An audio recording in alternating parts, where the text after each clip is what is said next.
My name is Jamie Case, and I'm the Executive Director of Gateway Pet Guardians. Our first reaction whenever we come across a dog that is severely injured is, of course, we need to rescue the dog.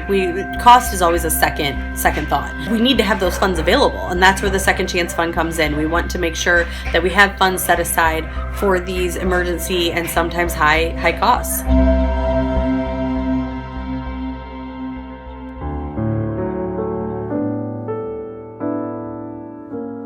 Alana was a dog that we transferred from St. Clair County Animal Control. She was just laying there on the kennel floor, not really moving, not alert. Her nails were severely overgrown. We could tell she was older, she was matted. When we were able to clean her up, we realized she had a huge mammary tumor. She had deteriorating teeth, she was old, blind, she had a heart murmur, so she was kind of a mess. She just was kind of out of it, and I was actually afraid to touch her because she was blind and I thought she'd bite me.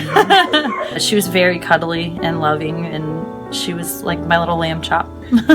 I had her for a couple of months, and she went through the surgeries, and she made it through the surgeries, and then we decided that she was adoptable, so we put her online and she was adopted.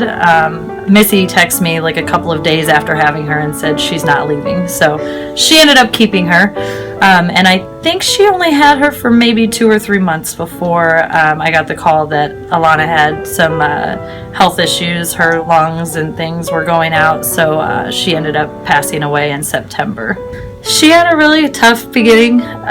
She was a senior, definitely had a hard time, but Gateway believed in her and we dipped into that fund, and it was definitely worth it, and dogs like her definitely deserve a second chance for sure.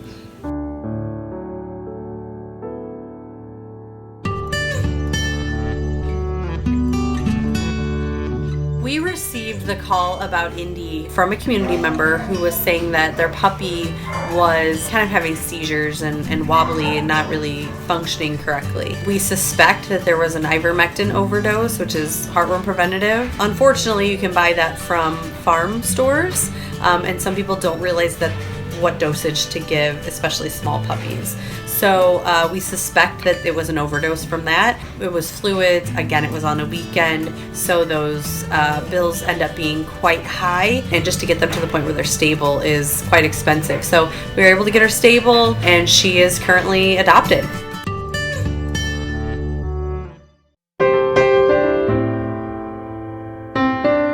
Ivy is a sweet little story and a sweet little dog. She was surrendered from a community member because the puppy was just not acting like a normal puppy. She couldn't really walk straight, her head tilted to the side. It took quite a while for us to kind of figure out what the cause was. She has a brain lesion.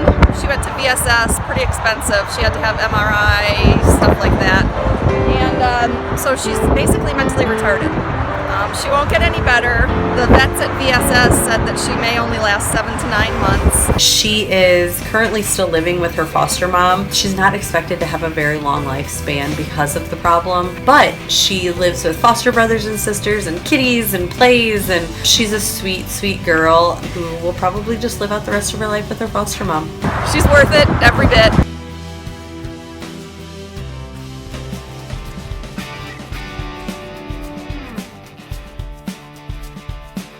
Connor has had a really long road. When he was rescued, he did not have the use of his back legs. He scooted around everywhere that he went. He went through a lot of therapy, water therapy, physical therapy, to try to get him to use those back legs. We really tried a multitude of things to get him to walk on his own. He does require a wheelchair to get around, but he does require some maintenance. You know, I mean, he's a special needs pup, but he just has the best outlook on life. He's just a fantastic dog, and he's still looking for his forever home. So Connor is a dog that benefits from the Second Chance Fund regularly. He requires a larger wheelchair as he gets older. We continue to do therapy on him. We continue to offer, the supplies to give him a long and healthy life. He's does great with the cart. He does a little hop, hop, hop thing with his front legs whenever he gets really excited. He really tries his hardest to be just one of the normal dogs in the dog packs. We've used the Second Chance Fund to help him become a normal dog. The Second Chance Fund is so important to Gateway Pet Guardians because we unfortunately see cases in dogs and cats that need specialized care, and we can't do it without the help of our donors. From the bottom of my heart, thank you for donating to this amazing fund that helps some of our most severe cases within the organization. With your help and with the spread and the support, we can save the lives of so many of these hard cases.